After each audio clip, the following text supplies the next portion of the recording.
अगली खबर का रुख करेंगे, जहां मई 2013 के झीरम कांड को लेकर छत्तीसगढ़ की सियासत फिर से गर्मा गई है। बीजेपी राष्ट्रीय अध्यक्ष जेपी नड्डा के बयान पर कांग्रेस ने पलटवार किया है और इसे शहीदों का अपमान बताया है। कांग्रेस ने कहा कि झीरम हमला सुपारी किलिंग था और सुरक्षा में गंभीर चूक हुई थी। मलकित सिंह गेंदू के नार्को टेस्ट और एनआईए से दोबारा जांच की मांग की। बीजेपी ने कांग्रेस के आरोपों को झूठ करार दिया, जबकि अजय चंद्राकर ने कहा कि 5 साल सत्ता में रहते हुए कांग्रेस झीरम कांड के कोई सबूत पेश नहीं कर सकी। वहीं पीसीसी अध्यक्ष दीपक बैज ने पूर्व मुख्यमंत्री रमन सिंह और केंद्रीय मंत्री जेपी नड्डा का नार्को टेस्ट कराने की मांग उठाई है।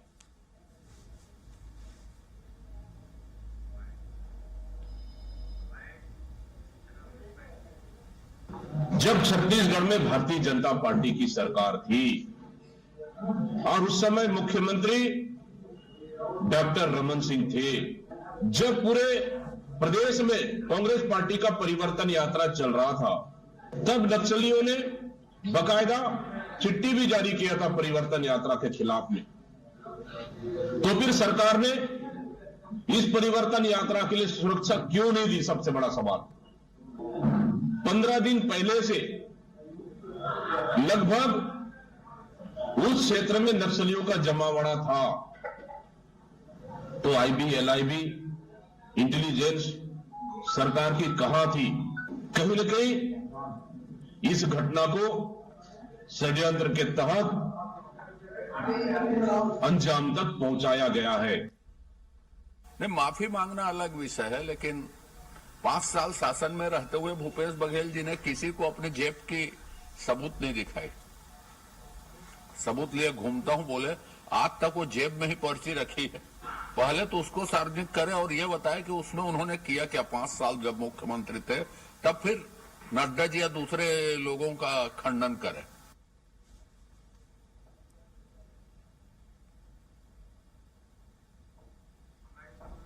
तो दीपक बैज ने पूर्व मुख्यमंत्री रमन सिंह और जेपी नड्डा का नार्को टेस्ट कराने की मांग की है। तो झीरम कांड पर एक बार सियासत जो है फिर से गर्मा गई है। दोनों तरफ से कांग्रेस बीजेपी दोनों तरफ से आरोप प्रत्यारोप जारी है। चलिए आपको सुनवाते हैं कि जेपी नड्डा क्या कुछ कह रहे हैं। छत्तीसगढ़ का मैं प्रभारी था, मैंने झीरम घाटी की घटना देखी है। आज मैं बड़े जिम्मेवारी के साथ कहना चाहता हूं, झीरम घाटी की घटना की जानकारी और अंदर की खबर कोई और नहीं दे रहा था। उनके बीच के लोग ही अपने लोगों को मरवाने के लिए लगे हुए थे और नक्सलवाद से संपर्क कर रहे थे।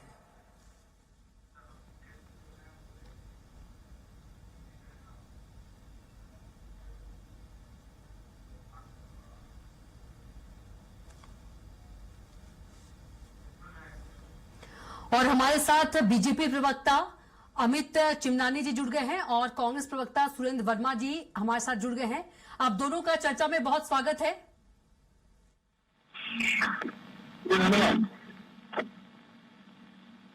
है कि दीपक बैज कह रहे हैं कि जेपी नड्डा जो हैं और जो पूर्व मुख्यमंत्री रमन सिंह, उन दोनों का नार्को टेस्ट होना चाहिए, जिस तरीके से उन्होंने बयान दिया है। अब ठीक है, वो प्रदेश अध्यक्ष हैं कांग्रेस के और अपनी पार्टी के बचाव के लिए आखिर उन्हें कुछ तो कहना था, लेकिन इस बात की चर्चा आज से नहीं है, 2013 से ही है कि कहीं ना कहीं एक जो अभी पूर्व मंत्री हैं कांग्रेस के, उनकी बातचीत चलती थी और आज के जो नेता प्रतिपक्ष हैं उन्होंने उनको डांटा भी था उस घटना के बाद कि तू उनको वहां क्यों लेके गया था, उस रास्ते से क्यों लेके गया था। ये वीडियो सबके पास है, तो इसमें कोई कांग्रेस जो है हाय तौबा मचा रही है, तो इसमें नया क्या है? ये चर्चा तो आम है, पहले से चलती रही है। बिल्कुल सुरेंद्र जी, यदि देखा जाए तो अजय चंद्राकर जी कह रहे हैं कि 5 साल तो कांग्रेस सरकार रही छत्तीसगढ़ में और जो भूपेश बघेल के जेब में पर्ची थी वो अभी तक क्यों नहीं बाहर निकाल पाए?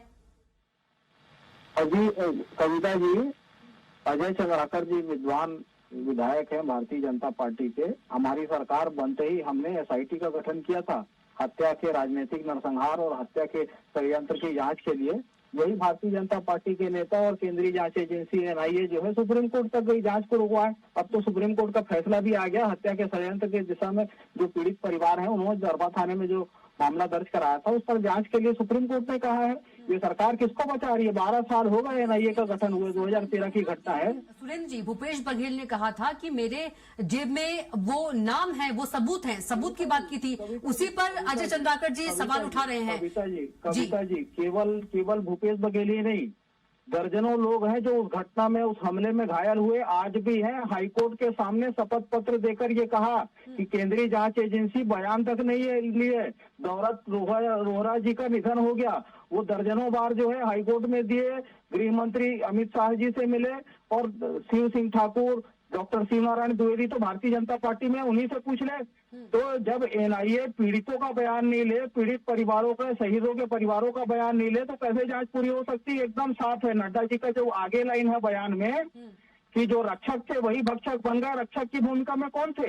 जिसकी सरकार थी वो भक्षक थे, ये नड्डा का कहना है। और नड्डा जी कह रहे हैं कि मैंने झीरम देखा है। झीरम कब गए हैं बता दें?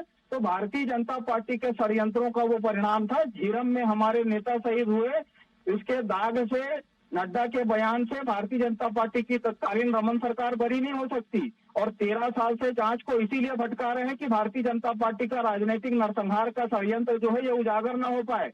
भाजपा ये बताए कि गणपति और रमन्ना, जिसको एनआईए ने पहले दौर के जांच में मुख्य अभियुक्त माना था, बाद में जांच के चार्जशीट से क्यों नाम हटा दिया गया? और एनआईए जो हत्या के षड्यंत्र के दिशा में जांच क्यों नहीं करना चाहती? न खुद करना चाहती, न राजकीय एजेंसी को करने देना चाहती। सुरेंद्र वर्मा के तमाम सवाल और तमाम आरोप है बीजेपी पर।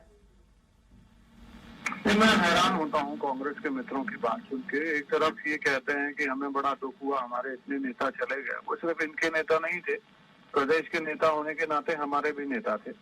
लेकिन 5 साल इनकी सरकार रही। एनआईए की जब जांच हुई, जब ये घटना हुई, तब वहां पर कांग्रेस की केंद्र में सरकार थी। इन्होंने कभी कोई ऐसा काम किया नहीं कि जिससे उनको न्याय मिले। उल्टा ये नक्सलवाद का समर्थन ही करते रहे। जिन नक्सलियों ने इस घटना को अंजाम दिया, हम तो नक्सलवाद को समाप्त कर रहे हैं और लगभग कर भी चुके हैं। तो जो न्याय का काम है वो तो भाजपा कर रही है। लेकिन हमेशा ये संशय कांग्रेस के कार्यकर्ताओं में भी होता है कि वही 5 साल इनकी सरकार थी, उसमें ये क्या कर पाए। अगर ये बोलते हैं कि हमें बड़ा दुख हुआ, हमारे इतने बड़े नेता चले गए, तो मौके का कोई फायदा उठाया हो तो थोड़ा सा बताएं। केवल आरोप प्रत्यारोप से तो बात बनेगी नहीं ना। बिल्कुल सुरेंद्र जी। कविता जी, मौके का फायदा तो रमन सरकार ने उठाया। सरकार उसके बाद किसकी बनी? राजनीतिक नरसंहार है ये। बार बार जो है पीड़ित परिवारों का आरोप है। उस दिशा में जांच को ये रोकना क्यों चाहते हैं? वही तो मैं पूछ रहा हूँ कि भाजपा के तमाम नेता हाईकोर्ट क्यों गए? सुरेंद्र जी, जब मौका एसआईटी तो बनी कांग्रेस तो को भी मिला ना 5 साल। मौका तो हमने कांग्रेस तो को भी बनाया मिला। ना। और कविता जी भूपेश बघेल बार-बार कहते रहे कि मेरे जेब में सबूत है, क्यों नहीं सबूत दिखा आप पाए? वरिष्ठ पत्रकार हैं, आप जांच एजेंसियां जब सबूत नहीं लेगी तो सबूत क्या भाजपा के कार्यालय में दे? सबूत तो आज भी है। शिव सिंह ठाकुर का बयान है, 164 का बयान है, हाईकोर्ट में शपथ पत्र दिया। शैलेश नितिन त्रिवेदी तत्कालीन संचार प्रमुख थे, उन्होंने हाईकोर्ट में शपथ पत्र दिया, तब भी उनसे बयान नहीं लिया जाता। तो ये साफ दिख रहा है कि भारतीय जनता पार्टी के इशारे पर वो नरसंहार रचा गया था और ये जांच नहीं होने देना चाहते। जांच सबूत लेना किसकी जवाबदारी है? एनआईए बयान तक नहीं लेना चाहती। तो ये साफ दिख रहा है 13 साल से जांच की दिशा को ये भड़का रहे हैं। भीमा मंडावी तो इन्हीं के पार्टी के विधायक थे। कब होगा उनके जांच का खुलासा? तो भाजपा जो है राजनीतिक लाभ के लिए हत्या तक करवाती है।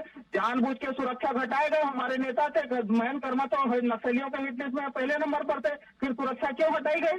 किसकी जिम्मेदारी थी सुरक्षा की? रमन सिंह का नार्को टेस्ट होना चाहिए, तत्कालीन प्रमुख थे वो। ठीक है सुरेंद्र जी, आपका बहुत धन्यवाद हमारे साथ जुड़ने के लिए। और अमित चिमनानी जी, आपका भी बहुत धन्यवाद हमारे साथ जुड़ने के लिए। तो बता दें कि जेपी नड्डा के बयान के बाद दीपक बैज ने नार्को टेस्ट कराने की बात कही है पूर्व मुख्यमंत्री रमन सिंह और जेपी नड्डा की। तो झीरम घाटी के 13 साल हो गए हैं, लेकिन सियासत जो है अब तक गरमाई हुई है।